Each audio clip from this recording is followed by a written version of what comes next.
প্রিয় বাংলাদেশবাসী, আমি 1971 সালের প্রেক্ষাপট বিষয়ে আপনাদের অবগতির জন্য জানাতে চাচ্ছি যে 1971 সালে যে যুদ্ধটা সংগঠিত হয়েছিল সেখানে বঙ্গবন্ধুর ডাকে সাড়া দিয়ে সারা বাংলাদেশে হ্যাঁ নিরস্ত্র বাঙালিরা আহ, মানে নিরস্ত্র বাঙালিরা ওই পাকিস্তানি হানাদার বাহিনীর বিরুদ্ধে দুর্বার প্রতিরোধ গড়ে তুলছিল।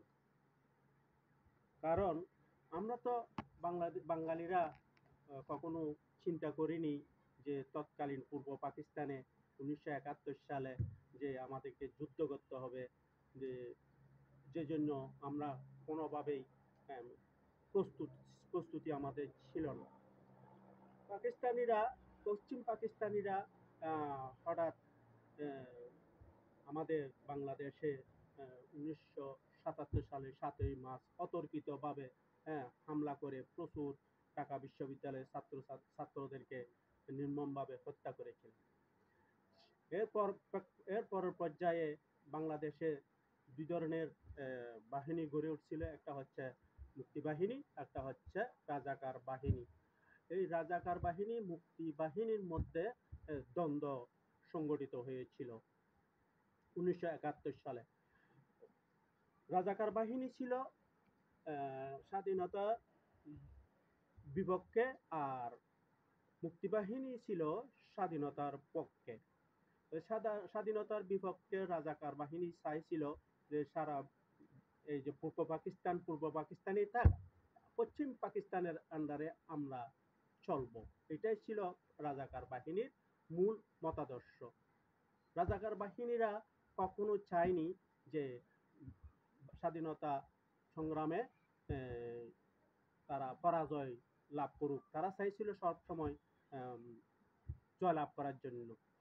অন্যদিকে মুক্তিবাহিনী চাইছিল যে আমরা পাকিস্তানের বিরুদ্ধে সংগ্রাম করে অবশ্যই জয়লাভ করব।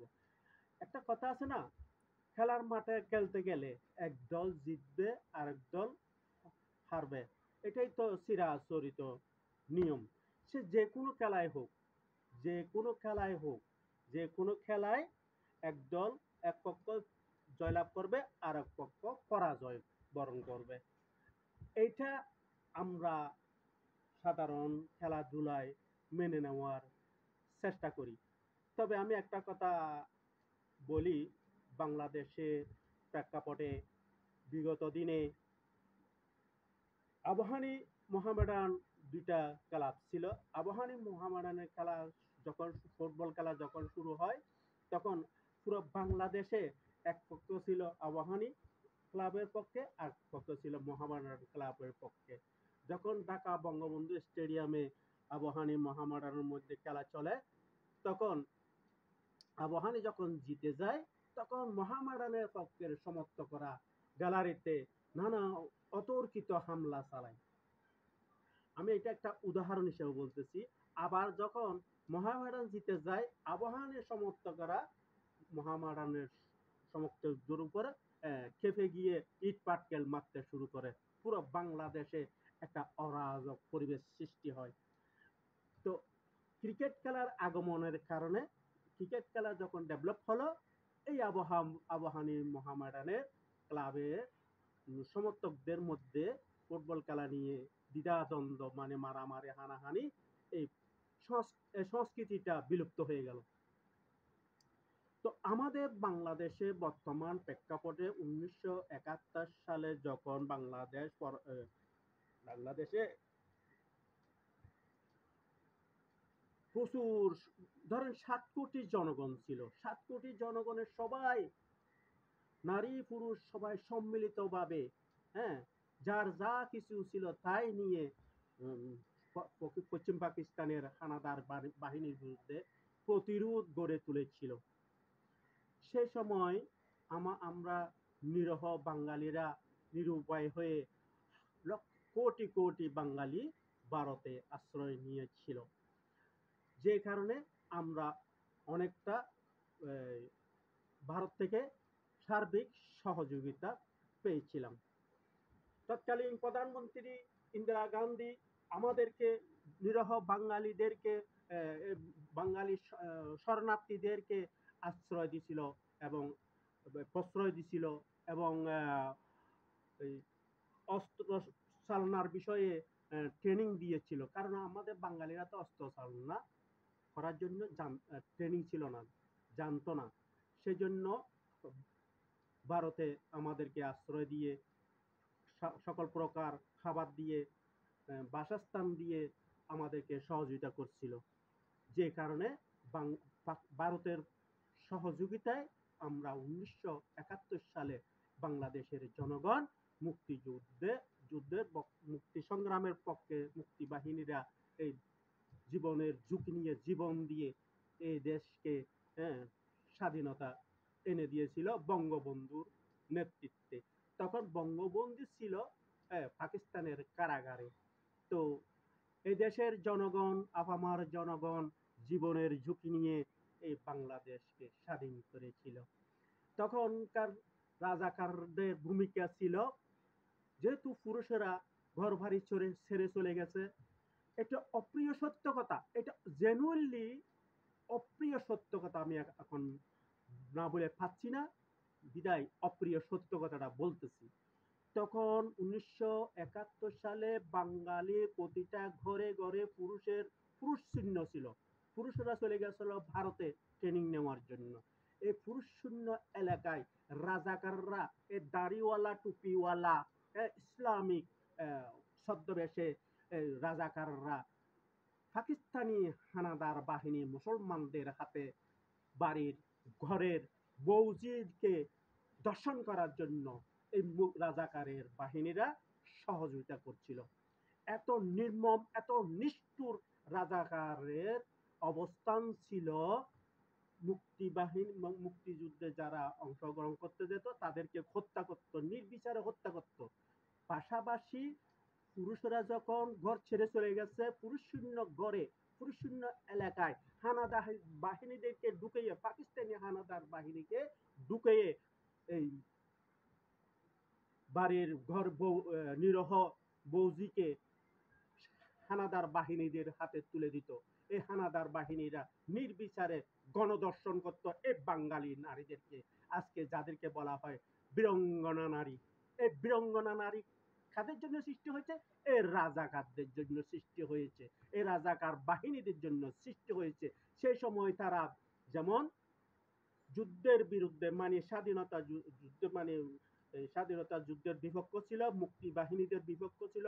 কত মুক্তি বাহিনীকে এরা খুন করছে, কত মুক্তি বাহিনীর পরিবারের বাবা মাকে পর্যন্ত, মুক্তি বাহিনীর বাবাকে পর্যন্ত ওরা খুন করছে, বৃদ্ধ বাবাকে পর্যন্ত ওরা খুন করছে, নারীদেরকে গণধর্ষণ করছে। এই হচ্ছে রাজাকারের আসল চরিত্র। সেই সময় রাজাকার বাহিনী যদি পরাজয় লাভ করত, না যদি জয়লাভ করত, মুক্তি বাহিনী যদি পরাজয় লাভ করত, পাকিস্তান যদি থেকে যেত, আজকে আমাদের মুক্তি বাহিনীদেরকে কি অবস্থা করত? পুরোপুরি মাটির সাথে মিশিয়ে দিত। একটা মুক্তি বাহিনীর পরিবারকে, একটা মুক্তি বাহিনীর শিশুদেরকে, একটা মুক্তি বাহিনীর নারীদেরকে এই বাংলাদেশের বুকে বাঁচতে দিত না, তছনছ করে হত্যা করত, যত্রতত্র হত্যা করত। পেটে, মানে মুক্তিবাহিনীর বউয়ের পেটে বাচ্চা, সে ধরনের মহিলাকে পর্যন্ত তারা হত্যা করছে। সে ধরনের পেটে বাচ্চা, প্রেগনেন্ট অবস্থায় মুক্তিবাহিনীর স্ত্রীদেরকে মানে গণদর্শন করছিল। এত ভয়াবহ, এত জঘন্য এই বাংলাদেশে 1971 সালে ঘটছিল। আমরা যারা সচেতন মানুষ, তারা কতদিন চুপ থাকতে পারবো? কতদিন? তাদের নির্যাতনের শিকার পুরো বাঙালিরা। আজও তারা ষড়যন্ত্র করতেছে। আমরা কি করছি? বঙ্গবন্ধু বাংলাদেশে কি করছে? রাজাকার বাহিনীরা যখন অনুনয় বিনয় বিনতি করে, যখন হাত জোর করে ক্ষমা চাচ্ছে, তখন বঙ্গবন্ধু বাধ্য হয়ে তাদেরকে সাধারণ ক্ষমা ঘোষণা করছিল, যে কারণে তারা বাংলাদেশে সুষ্ঠুভাবে বসবাস করার সুযোগ করে দিয়েছিল। এত অসভ্য মন মানসিকতার মানুষ পাকিস্তানিরা, এবং পাকিস্তানের দোসর বাংলাদেশের রাজাকাররা। আজও কেন তোমরা বাংলাদেশে বসবাস করে রাষ্ট্রের বিরুদ্ধে ষড়যন্ত্রগ্রস্ত জ্ঞানহীন মূর্খ অসভ্য পাকিস্তানিদের পক্ষ হয়ে পাকিস্তানিদের এজেন্ডা বাংলাদেশে তোমরা রাজাকারী চিন্তাধারা কেন এখনো মগজে জিকিয়ে রাখছো? এটাই হচ্ছে আমাদের বক্তব্য। আমি গতকাল সংবাদে শুনতে পারলাম ঢাকা বিশ্ববিদ্যালয়ের এক মহিলা শিক্ষিকা, উনি বলতেছেন রাজাকার একটা গালি। রাজাকার একটা গালি না, রাজাকার হচ্ছে একটা মুক্তি বাহিনী। 1971 সালে এই রাজাকাররা বাঙালি নারীদেরকে, বিশেষ করে মুক্তি বাহিনী পরিবার নারীদেরকে, বৌজিকে হানাদার বাহিনীর হাতে তুলে দিত এবং গণদর্শন করার জন্য। আপনারা কি ভুলে গেছেন সেই ইতিহাস? আজকের যারা প্রজন্ম, তারা তো এই ইতিহাস জানে না। তখন আমার বয়স ছিল প্রায় 8-10 বছর। আমি সব কিছু অবজার্ভ করতাম, বিবিসির খবর শুনতাম, কোথায় কি হচ্ছে না হচ্ছে। চুপি হিসাবে আমি একটা ছোট ছেলে, আমার তখন আর বলার কিছু নেই, নেতৃত্ব দেওয়ার মতো কিছু নেই। অন্তত পক্ষে মনোযোগ দিয়ে বিবিসির খবর রেডিওতে শুনতাম বাড়িতে। এই হচ্ছে আমার অভিজ্ঞতা। আমি আমি কি এখানে একটা কথা মিথ্যা বলছি? রাজাকার বাহিনী, মুক্তিবাহিনীর মুক্তিযোদ্ধাদের স্ত্রীদেরকে, গর্ভবতী স্ত্রীদেরকে কি হানাদার বাহিনীর হাতে তুলে দেয় নেই গণদর্শন করার জন্য? বৌজিকে তুলে দেয় নেই? মেয়েদেরকে তুলে দেয় নেই? এই অসভ্যতা এখনো কেন? এখনো কেন? কারণ তখন একটা পরিবারের যদি 2টা-4টা সন্তান থাকতো, এক পক্ষ চলে গেছে বিভাগে বিভক্ত, প্রায় প্রত্যেকটা পরিবারে বিভাগে বিভক্ত হয়ে গেছে। কারণ কোন দল ক্ষমতায় আসবে, আর কোন দল জয়লাভ করবে, আর কোন দল পরাজয় লাভ করবে, এই চিন্তাধারা থেকে প্রতিটা পরিবারে 2 ভাগে বিভক্ত হয়ে গেছিল। এক ভাগ গেছে মুক্তিবাহিনীর পক্ষে, এক ভাগ গেছে রাজাকারের পক্ষে। যদি রাজাকার জিতে যায়, মুক্তিবাহিনীরা মুক্তিবাহিনীরা সুন্দরভাবে বসবাস করার সুযোগ পাবে। আর মুক্তিবাহিনীরা যদি জিতে যায়, রাজাকাররা যাতে কোনো ধরনের অশান্তির সৃষ্টি না হয়, সেজন্য অনুনয় বিনয় করে রিকোয়েস্ট করে যাতে বাংলাদেশে বসবাস করতে পারবে। এই সুযোগ সুবিধা আদায় করার জন্য বাঙালিদের মনে 2 ধরনের চিন্তা কাজ করছিল। একই পরিবারে আমরা যদি 2 ভাই থাকি, এক ভাই হচ্ছে রাজাকারের পক্ষে, আরেক ভাই হচ্ছে এক ভাই গেছি রাজাকার বাহিনীতে, আরেক ভাই গেছি মুক্তি বাহিনীতে। যাতে মুক্তি বাহিনী যদি জয়লাভ করে, তাহলে রাজাকার বাহিনী যাতে হ্যাঁ অপরাধ থেকে মুক্তি পায়। আর রাজাকার বাহিনী যদি জয়লাভ করে, তাহলে মুক্তিবাহিনীরা যাতে অপরাধ থেকে মুক্তি পায়। এই ধরনের চিন্তা ভাবনা থেকে বাংলাদেশের জনগণ 2 ভাগে বিভক্ত হয়ে গেছিল। এক ভাগ হচ্ছে রাজাকার বাহিনী, আর ভাগ হচ্ছে মুক্তিবাহিনী। সবাই কি মুক্তিবাহিনী, সবাই কি রাজাকার? না, কিছু কিছু মুক্তিবাহিনী, কিছু কিছু রাজাকার। আর আরগুলো ছিল সমর্থক। কেউ রাজাকারের সমর্থক পুরো বাংলাদেশে, কেউ রাজাকারের সমর্থক, কেউ মুক্তিবাহিনীর সমর্থক ছিল। এই এই সত্য কথাগুলো আমাদের স্বীকার করতে অসুবিধা কোথায়, দোষ কোথায়? হ্যাঁ, আমরা তখন মুক্তিবাহিনী, রাজাকার বাহিনী ছিলাম। এখন তো আর নাই। এখন তো আমরা সবাই বাংলাদেশি। এখন তো আমরা কেউ পূর্ব পাকিস্তানি না। এখন আমরা কেন অসভ্যতা করে যাচ্ছি, পাকিস্তানের এজেন্ডা বাস্তবায়ন করে যাচ্ছি, বাংলাদেশের বুকে বসবাস করে উন্নত উন্নত রাস্তাঘাট নির্মাণ হচ্ছে, সেখান দিয়ে আমরা চলাফেরা করতেছি। উন্নত উন্নত মেট্রো রেল, কত উন্নত মেট্রো রেল স্থাপন করছে বাংলাদেশের বুকে। সে বাংলাদেশে মেট্রো রেলে কেন আমরা হামলা চালাচ্ছি? মেট্রো রেলের যখন আমরা উঠি, তখন আমরা মনে হয় যেন আমরা বাংলাদেশে নাই। আমাদেরকে মনে হয় আমরা যেন জাপান, চীন, জাপান, আমেরিকা, ইউরোপ কান্ট্রিতে আছি। এত সুন্দর পরিবেশ, এত সুন্দর নিট অ্যান্ড ক্লিন পরিবেশ।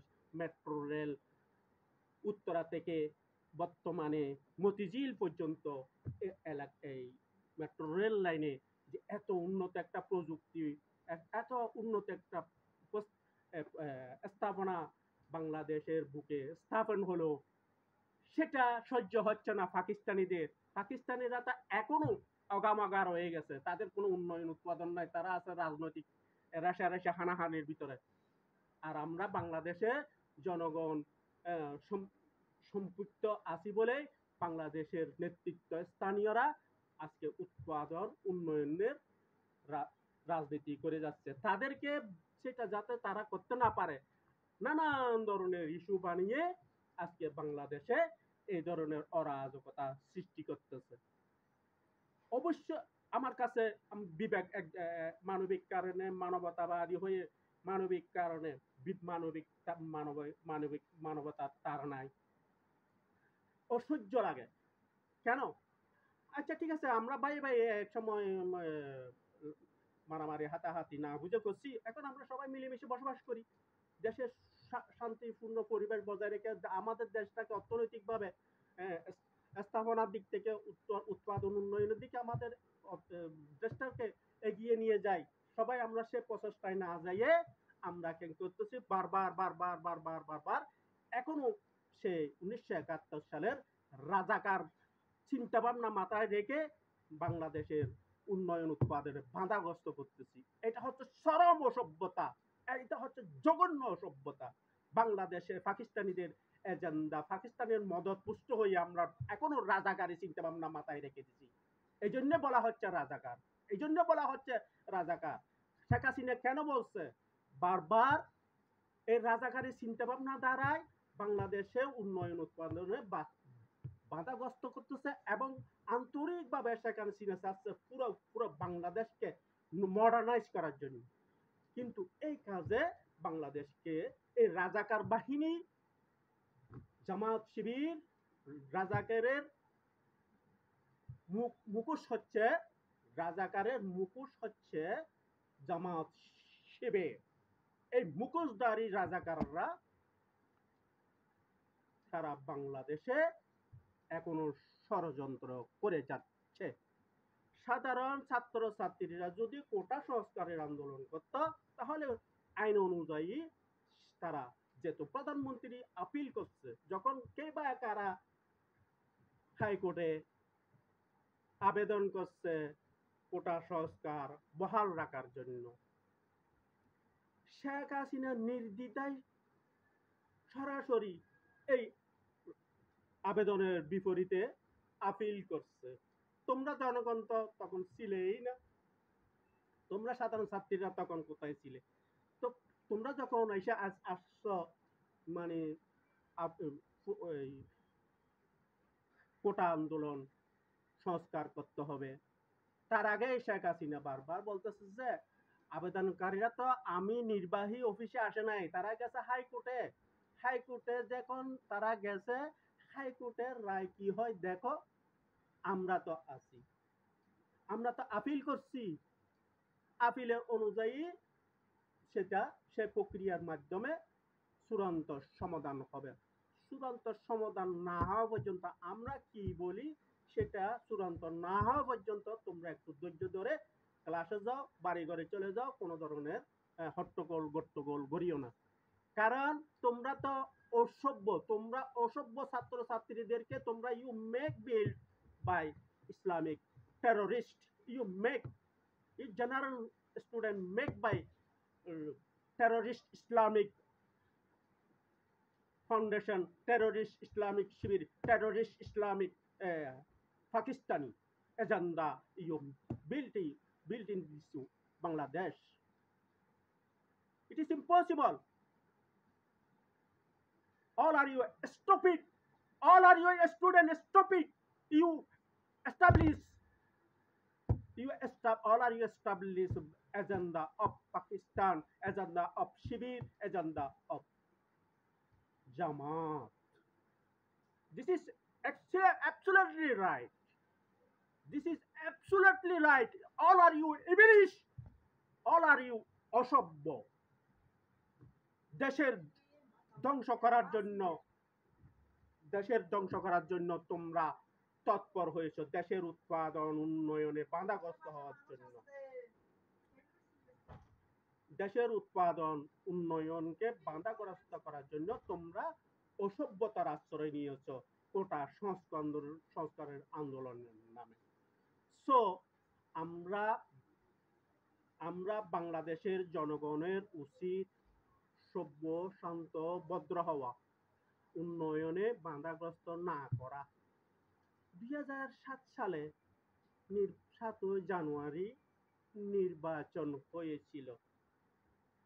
সেই নির্বাচনে জনগণ যাতে ভোট কেন্দ্রে যেতে না পারে তার জন্য অনেক ধরনের ভয়ভীতির রাস্তা তৈরি করে রাখা হয়েছিল, যাতে জনগণ ভোট কেন্দ্রে না যায়, যাতে আওয়ামী লীগ সরকার দুর্বল সরকার হিসেবে বিবেচিত হয়। এই চিন্তাধারা থেকে জামাত শিবির, ওহিদ, বিএনপি সবাই ষড়যন্ত্র করে গ্রামে শহরে সর্বক্ষেত্রে ভয়ভীতির পরিবেশ সৃষ্টি করেছ। তোমরা তোমরা যদি ঠিক আছে, আমরা কোনো কাউকে কোনো কিছু করব না, আমরা কারোর সাথে কোনো ধরনের দ্বন্দ্ব সংঘাত করব না, তোমাদের ব্যক্তি স্বাধীনতা আছে, গণতন্ত্র হচ্ছে ব্যক্তি স্বাধীনতা, তোমার ব্যক্তি স্বাধীনতা অনুযায়ী তোমার যদি ভালো লাগে ঠিক আছে আওয়ামী লীগকে ভোট দাও, আর তোমরা যদি আওয়ামী লীগকে ভালো না লাগে ভোট দিও না, ভোট কেন্দ্রে যাইও না, এটা তোমাদের পার্সোনাল ম্যাটার। কিন্তু বিষয়টা তো তোমরা সেটা এভাবে বলনি। তোমরা বলেছো জনগণ যারা ভোট কেন্দ্রে যাবে, ভোট কেন্দ্রে গেলে হামলার শিকার হবে, মারামারি খুনাখুনির শিকার হবে, এই জন্য তখন আমরা বিরোধী দল দায়ী থাকবো না, আমরা শিশু, আমরা ইনোসেন্ট। সেক্ষেত্রে অসভ্য কোথাকার, অসভ্য বিএনপি জামাত শিবির, তোমরা যদি বলতে আমরা কোনো ধরনের অসভ্যতা করব না, আমরা কোনো ধরনের মারামারি করব না, আমরা কোনো ধরনের ভয়ভীতি প্রদর্শন করব না, তাহলে বাংলাদেশের প্রতিটা ঘরে ঘরে মানুষ, নারী পুরুষ সবাই ভোটাররা ভোট কেন্দ্রে উপস্থিত হয়ে ভোট দিত। এখন তোমরা বলতেছ কোনো ভোট কেউ ভোট দিতে যায়নি, কেউ ভোট দিতে যায়নি না, কেউ কাউকে ভোট কেন্দ্রে না যাওয়ার জন্য ভয়ভীতি প্রদর্শন করা হয়েছিল, ভোট কেন্দ্রে কেউ যায়নি, এখন বলা হচ্ছে ভোট কেন্দ্রে কেউ যায়নি। তোমরা কি সাধু? তোমরা কি কচি শিশু? তোমরা কি আমাদেরকে, বিশেষ করে যারা সচেতন তাদেরকে বোকা বানাতে পারবা না? কথা বুঝছ? আপনারা যদি আমাদেরকে বোকা বানিয়ে আর কত বছর, আর কত কাল, কত বছর এভাবে চলতে থাকবে কন্টিনিউ? তোমরা যে সাধারণ পাবলিককে বোকা বানিয়ে অস্ত্রের জোরে, অস্ত্র শক্তি দিয়ে, ভয়ভীতি দেখিয়ে ভোট কেন্দ্রে যাওয়ার জন্য বাধাগ্রস্ত করেছ, এখন তোমরা বলতেছ জনগণে ভোট কেন্দ্রে যায়নি। খাও, ওয়াও, কি সুন্দর সুন্দর সুইট স্পিচ মির্জা ফখরি ইসলাম, আমির খসরু মাহমুদ, গয়েশচন্দ্র রায়, আরো কত সভ্য সভ্য নেতৃবৃন্দ কত সুন্দর সুন্দর করে গালাবাজি করে, জামাতের নেতৃবৃন্দরা কত সুন্দর সুন্দর করে গল্প করে যে জনগণ ভোট কেন্দ্রে যায়নি, জনগণ ভোট কেন্দ্রে যায়নি। মস্তকবিহীন, ব্রেনহীন উপস্থাপক, বিভিন্ন মিডিয়ার উপস্থাপক উপস্থাপিকারা কি করে এদেরকে সমর্থন দেয়। কেন তোমরা জেনুইন খবর লাও, জেনুইন খবর দাও। হ্যাঁ, তোমরা তো ওদেরকে মানুষকে ভয়ভীতি করছো ভোট কেন্দ্রে না যাওয়ার জন্য, এই কথাটা কোনো বুদ্ধিজীবী বলতেছে না। এত এত বুদ্ধিজীবী টক শো করতেছে, বুদ্ধিজীবীদের মাথায় কি টক শো করতেছে যে মাথায় কি ঢুকে না, ব্রেনে কি ঢুকে না, একটু ব্রেনে ঢুকে না যে বাংলাদেশে যাতে সুষ্ঠুভাবে ভোট না হয় সেজন্য আওয়ামী লীগের বিরুদ্ধে বিএনপি, জামাত শিবির, রাজাকার বাহিনী, রাজাকার বললে ভুল হবে, রাজাকার বাহিনীর দল, রাজাকার একটা বাহিনীর নাম, রাজাকার বাহিনী বলতে হবে। মুক্তিযুদ্ধের সময় 1971 সালে এরা ছিল রাজাকার বাহিনী, আর একটা ছিল মুক্তি বাহিনী। এই দুইটা গ্রুপে তখন 1971 সালে দুই ভাগে বিভক্ত হয়ে গেছিল। এই রাজাকার বাহিনী সেই ছিল পূর্ব পাকিস্তান বলবৎ থাকুক, আর মুক্তি বাহিনী চাইছিল বাংলাদেশ স্বাধীন হোক। স্বাধীন বাংলাদেশ প্রতিষ্ঠিত হোক, ফার্স্ট টাইম বঙ্গবন্ধু চাইছিল সাহিত্য শাসন, সাহিত্য শাসন জন্য, হ্যাঁ, ভোট চাইছিল, ভোট হয়েছিল, বঙ্গবন্ধুকে নিরঙ্কুশ জয়লাভ করেছিল। কিন্তু টালবাহানা করছে কে? পাকিস্তানি ইয়াহিয়া খানের নেতৃত্বে পাকিস্তানি বাহিনীরা সবাই মিলে সম্মিলিতভাবে বঙ্গবন্ধুকে রাষ্ট্রীয় মানে পূর্ব পাকিস্তানের সাহিত্য সরকারের দায়িত্ব দেওয়া হয়নি। সাহিত্য শাসনের দায়িত্ব না দিয়ে টালবাহানা করে একচ্ছত্র পশ্চিম পাকিস্তান বাংলাদেশের পূর্ব পাকিস্তানের উপরে আধিপত্য বিস্তার করবে, এই দেশের জনগণকে সাবাগোবা বানাইয়া তৃতীয় চতুর্থ পঞ্চম ষষ্ঠম শ্রেণী চাকরিজীবী হিসেবে, লাঠির কাট্টল, লাঠি জুতার মানুষ হিসাবে বাংলা পূর্ব পাকিস্তানকে লাঠি জুতার মানুষ হিসাবে রাখবে। এটাই ছিল পাকিস্তানিদের মূল এজেন্ডা। অসভ্য জানোয়ার পাকিস্তানি দোসররা মুক্তি বাহিনী, রাজাকার, মুক্তি বাহিনীর বিরুদ্ধে রাজাকার এবং বর্তমান মুখোশধারী বাংলাদেশের রাজাকার বাহিনী তো বললে তো মানুষের কাছে গুরুত্ব পাবে না, সেজন্য রাজাকার বাহিনী নাম না দিয়ে, রাজাকার সংগঠনের নাম না দিয়ে দিছে জামাত ইসলামী বাংলাদেশ। ঢুকেই দিছে ইসলাম, যাতে মানুষকে বোকা বানানো যায়। ইসলামিক জামাত ইসলামের অন্যতম ছাত্র সংগঠন হচ্ছে জামাত শিবির। এই অসভ্যরা ইউনিভার্সিটিতে লেখাপড়া করে, ইউনিভার্সিটিতে লেখাপড়া করে, সর্বোচ্চ বিদ্যাপীঠে লেখাপড়া করে ইসলামিক টেরোরিস্ট হয়ে বাংলাদেশের জনগণের বিরুদ্ধে আজকে কত বছর, 1971 সাল প্লাস, আজকে কয় বছর গেল? 54 বছর রানিং। 54 বছর ধরে বাংলাদেশের উপরে একের পর এক ষড়যন্ত্র করেই যাচ্ছে। বঙ্গবন্ধুকে শিখিয়ে দেওয়া হয়েছিল, মাওলানা ভাসানী শিখিয়ে দিয়েছে মানে মাশাআল্লাহ বলার জন্য। মাশাআল্লাহ বলেও লাভ হলো না। বঙ্গবন্ধু বক্তৃতার সময় বলতো লাস্ট ইনশাআল্লাহ, মাশাআল্লাহ ইনশাআল্লাহ, ইনশাআল্লাহর কোনো মূল্য বঙ্গবন্ধু পেল না। জিয়াউর রহমান যখন ক্ষমতায় আসলো, জিয়াউর রহমানকে এই জামাত শিবির আলবদর রাজাকাররা বলছে সংসদে বিসমিল্লাহ শব্দ যত উত্থাপন করা হয় সেটা বিসমিল্লাটা নিয়ে আসেন। এবং জিয়াউর রহমান কি করলো? সহজ সরল জিয়াউর রহমান সংসদে বিসমিল্লাহ শব্দটি ইনক্লুড করলো, যুক্ত করলো। সংসদে যে কোনো কিছু শুরু হওয়ার আগে বলতে হবে বিসমিল্লাহ। জামাতের এজেন্ডা, পাকিস্তানের এজেন্ডা বাস্তবায়ন করলো। তারপরে শেষ রক্ষা হলো না, জিয়া রহমান ইনশাল্লাহ বলা বঙ্গবন্ধু যেমন সপরিবারে খুন হলো, ঠিক জিয়া রহমানও ব্যক্তিগতভাবে বর্তমান আমাদের চট্টগ্রামের সার্কিট হাউসের ময়দানে, সার্কিট হাউসে নির্মমভাবে খুন হলো। বাংলাদেশে দুর্ভিক্ষ সৃষ্টি করছিল বঙ্গবন্ধুর আমলে এর রাজাকার আলবদর বাহিনীরা। সমস্ত গোডাউনকে তালা দিয়ে, বঙ্গবন্ধুকে কোথাও যেতে না দিয়ে, বঙ্গবন্ধুকে ঘরের ভিতরে আটকে রেখে দেশ পরিচালনা হয়েছিল। পুরো দেশটারে দুর্ভিক্ষে 1974 সালে দুর্ভিক্ষে রূপান্তর করলো, যাতে শেখ মুজিবের বিরুদ্ধে দুঃসৃষ্টি করা যায়, শেখ মুজিবকে যাতে দোষারোপ করা যায়। সেই প্রেক্ষাপটে বঙ্গবন্ধু সপরিবারকে নিহত হলো। আর যখন বঙ্গবন্ধু এই আলবদর রাজাকারের বাহিনীরা উল্লাসে ফেটে পড়ল, বঙ্গবন্ধু খুন হওয়ার পর উল্লাস করলো। যেই দিন 15ই আগস্ট বঙ্গবন্ধু সপরিবারে নির্মমভাবে নিষ্ঠুরভাবে খুন হলো, 16ই আগস্ট থেকে পুরা বাংলাদেশের গোডাউনের তালা খুলে গেল।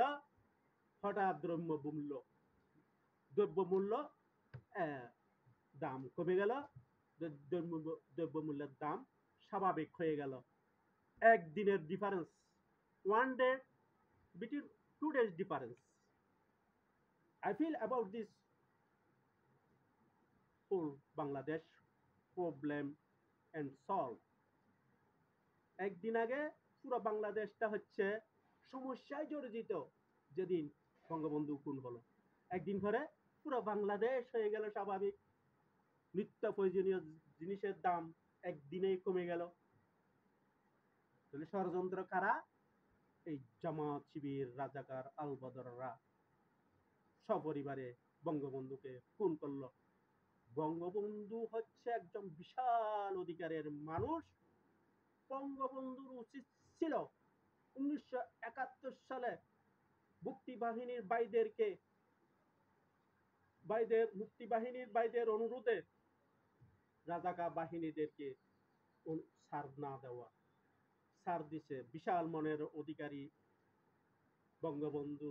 মুক্তিবাহিনীর অনুরোধে মুক্তিবাহিনীর ভাইদেরকে, রাজাকারদেরকে কি করলো? ছাড় দিল। সাধারণ ক্ষমা ঘোষণা করলো। এই সুযোগে এই রাজাকারের মন মানসিকতা টুডে নাও, স্টিল নাও, এখনো পর্যন্ত তাদের মন মানসিকতার মধ্যে অসভ্যতা এখনো জিকিয়ে রাখছে। যার কারণে বাংলাদেশে এখনো নানানভাবে ষড়যন্ত্র করে যাচ্ছে, যাতে বাংলাদেশের মুক্তি বাহিনীর পক্ষের শক্তি যাতে মাথা তুলে দাঁড়াতে না পারে। তাহলে শেখ হাসিনা কি এগুলো শুনে এসির ভিতরে আরামসে ঘুমাইতে পারে? তার হাতে মাথা ব্যথা কিসে? মরল জনগণ, মানলকে জনগণ, মানলকে জনগণ, মাথা ব্যথার দরকার কি? কারণ একজন বিবেকবান মানুষ, সচেতন মানুষ কখনো এই ধরনের পরিস্থিতি সহ্য করতে পারে না। এগুলো তিনি সহ্য করে আরামসে ঘরে বসে বসে ঘুমাইয়া, এসির ভিতরে হাওয়া খাইয়ে বসে বসে ঘুমাইতে পারতো। এগুলো টেনশন নেওয়ার দরকার কি? মারলে জনগণ মারতেছে, মরলে জনগণ মরতেছে, আমার কি?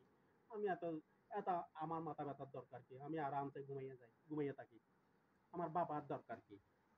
কিন্তু একজন বিবেকবান মানুষ, সচেতন মানুষ কখনো এভাবে ঘরে বসে চুপ থাকতে পারে না।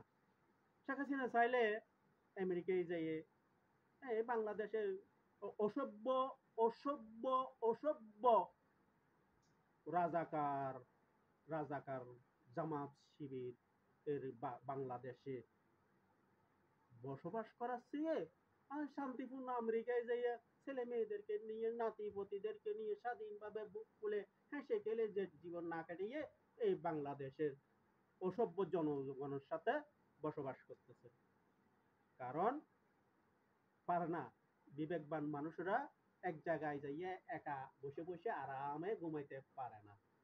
এটা হচ্ছে মানবতা বোধ, মানবিকতা, মনুষ্যত্ববোধ, মানবিকতা, মানবিক কারণে মানবতাবাদী হয়ে মনুষ্যত্ববোধকে অন্তর ধারণ করে দেশের মানুষের কল্যাণের জন্য কাজ করে যাচ্ছে। শেখ হাসিনা কয় টাকার খানা খায়? কয় টাকার খাওয়াইতে পারবে? আমি একটা, দুইটা, তিনটা, চারটা, 5 টুকরা মাছ খেলাম, তার দাম কত?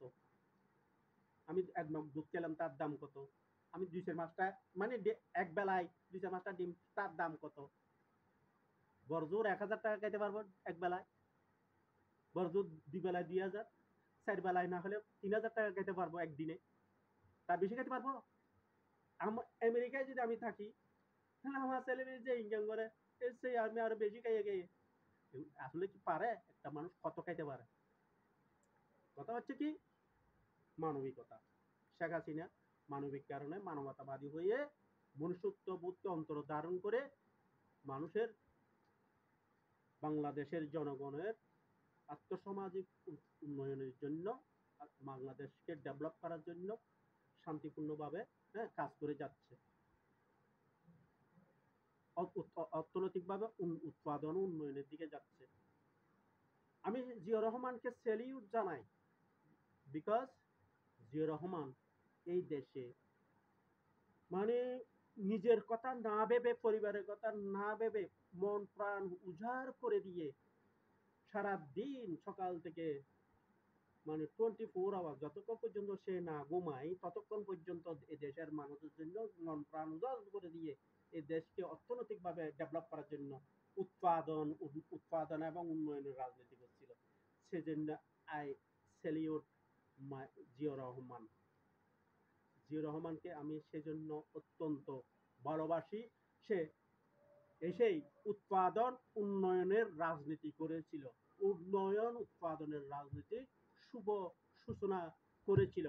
কারণ জিয়াউর রহমান যখন শেখ মুজিব যখন রাষ্ট্র পরিচালনা করছিল তখন রাজাকার আলবদর বাহিনী এরা বঙ্গবন্ধুকে গৃহবন্দী করে রেখেছিল যাতে উৎপাদন উন্নয়ন না হয়।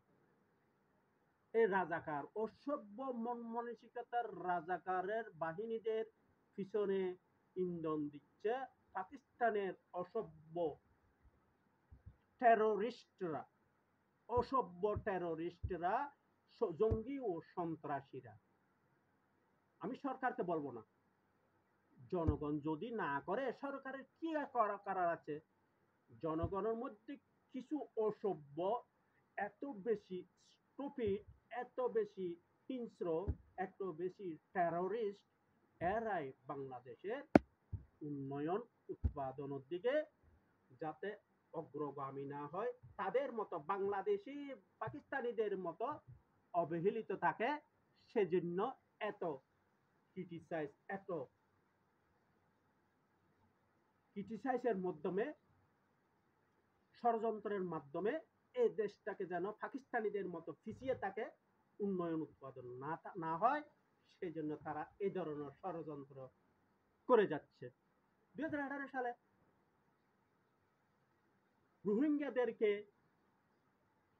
হাতে নিয়ে রোহিঙ্গাদেরকে ভালোভাবে ট্রেনিং দিয়ে নিজেরা অর্থ অর্থ সম্পদ নিয়ে রোহিঙ্গাদেরকে ট্রেনিং দিয়ে, হ্যাঁ, অসভ্য ইসলামিক বোরকাদারি নারীদেরকে দিয়ে অস্ত্রশস্ত্র মজুত করে একই টাইমে এট এ টাইম 60টি, ধরো একটা পাকিস্তান, ধরো একটা চিটাগাং, একটা নোয়াখালী, একটা ফেনী, একটা কুমিল্লা, এই ধরনের দূরত্বে একটা বোয়ালখালী, একটা পডিয়া, একটা মহেশখালী, একটা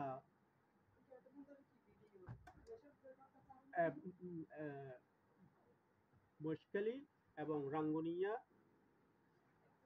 রাউজান, এই ধরনের জায়গায় যাতে এই এই ধরনের জায়গায় তল্লাশি চৌকি আছে। এই তল্লাশি চৌকিতে যাতে হামলা করা হয়, সেজন্য তার জন্য এই বোরকাদারি অসভ্য ইসলামিক মহিলাদেরকে দিয়ে অস্ত্রশস্ত্র মজুত করে এট এ টাইম 7টা তল্লাশি চৌকিতে হামলা চালিয়ে 7জন পুলিশকে, মায়ানমার বা পূর্বে বার্মার 7জন পুলিশকে মেরে ফেলল। মেরে ফেলার পরে যে কি অ্যাকশন হবে এটা তো পাকিস্তানিদের জানা আছে, এটা পাকিস্তানিদের জানা আছে, সেই জন্য পাকিস্তানের জানা আছে, পাকিস্তানিদের জানা আছে বলে যে এই ধরনের হামলা যদি হয় তাহলে কি করবে মায়ানমার সরকার? এই দেশের জনগণকে বাংলাদেশ, এই দেশের জনগণ থেকে, বার্মা থেকে বা মায়ানমার থেকে রোহিঙ্গা জনগোষ্ঠীকে রাখাইন রাজ্য থেকে উচ্ছেদ করবে, ঘর বাড়ি আগুন জ্বালাইয়া পোড়াইয়া। সেই ধরনের মন মানসিকতা থেকে এই পাকিস্তানি টেররিস্টরা রোহিঙ্গাদেরকে দিয়ে হামলাটা করালো, যার ফলে মায়ানমার সরকার সমস্ত রাখাইন রাজ্যের রোহিঙ্গা মুসলমানদেরকে গুলি করে ফায়ার করে মেরে ঘর বাড়িতে আগুন জ্বালিয়ে বিতাড়িত করলো, রোহিঙ্গা রাখাইন রাজ্য থেকে বিতাড়িত করলো এবং তারা আশ্রয় নিল বাংলাদেশে। এটা হচ্ছে পাকিস্তানি টেরোরিস্টদের বেসিক প্ল্যান, মূল পরিকল্পনা। আমরা জনগণ, আমাদের সহজ সরল প্রধানমন্ত্রী শেখ হাসিনা, আমাদের সহজ সরল প্রশাসন বুঝতে পারে নাই, বিদায় তাদেরকে এই অসভ্য রোহিঙ্গাদেরকে মানবিক কারণে বাংলাদেশে আশ্রয় দিছিল, প্রশ্রয় দিছিল। যে জন্য আমাদের কক্সবাজারে ঢুকে আশ্রয় প্রশ্রয় নেওয়ার পরে আমাদের কক্সবাজারের কত যুবককে তারা খুন করল। এ হচ্ছে বাংলাদেশকে যাতে অর্থনৈতিকভাবে উন্নয়ন উৎপাদনের দিকে যাতে অগ্রগামী হতে না পারে, এটা হচ্ছে পাকিস্তানিদের এজেন্ডা। প্রিয় বাংলাদেশবাসী, কদুরকিলবাসী, বোয়ালখালীবাসী, চট্টগ্রামবাসী, এবার আমার কথা বুঝতে পেরেছেন আমি খেলাটা কিভাবে তুলে ধরছি?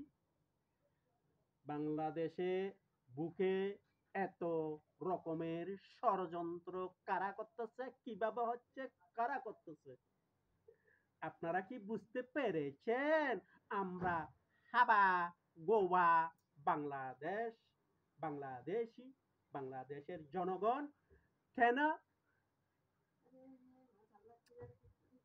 কেন বাংলাদেশে 2007 সালে 2024 সালের 7 জানুয়ারি ভোট কেন্দ্রে মানুষকে তারা যেতে দেয়নি? কোনো উপস্থিত কোনো মিডিয়া তাদেরকে বলে না যে তোমরা তো যাইতে দাও নাই জনগণকে ভোট কেন্দ্রে, তোমরা যদি স্বাভাবিক থাকতা, ভদ্র থাকতা, ইনোসেন্ট থাকতা, ঠিক আছে, এটা তোমাদের জনগণ, তোমরা জনগণ যাকে ভোট দেবে, যেটা যেটা তোমরা মেনে নেবে সেটাই ঠিক। তোমরা তো জনগণকে স্বাধীনতা দাও নাই, ভোট কেন্দ্রে গেলে তোমাদেরকে তোমার মেরে ফেলবে, কেটে ফেলবে, হুমকি দামকি দিয়ে রাখছো। এই কথাটা একটু সত্য, অপ্রিয় সত্য কথাটা বলো তো মান্নান সাহেব, মির্জা সাহেব,